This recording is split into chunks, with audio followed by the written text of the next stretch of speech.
خبر شامل کریں گے جہلم ویلی سے ہمارے نمائندہ عبد الماجد کی۔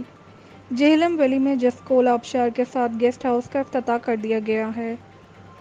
جہلم ویلی میں جسکول آبشار کے ساتھ گیسٹ ہاؤس کا افتتاح کر دیا گیا ہے اور پبلک پارک بھی بنایا گیا ہے۔ اس پروگرام کا آغاز آج کیا گیا۔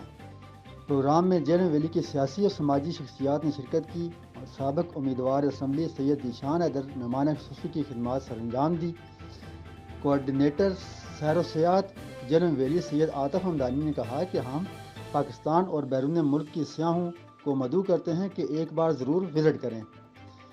سابق امیدوار اسمبلی سید ذیشان حیدر نے کہا کہ سیاح ایک بار ضرور جہلم ویلی کا دورہ کریں، انشاءاللہ ان کو اخلاقی لوگ ملیں گے اور ان سیاحوں کا ہر طرح سے خیال رکھا جائے گا اور تمام ضروریات کی چیزیں یہاں پہ میسر کی جائیں گی۔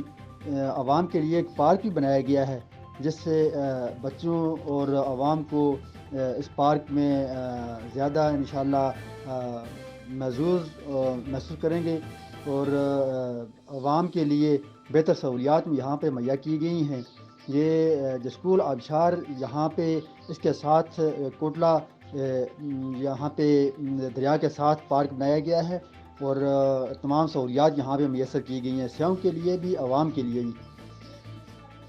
عبد Majid, ENN news, Jhelum valley, Azad Kashmir.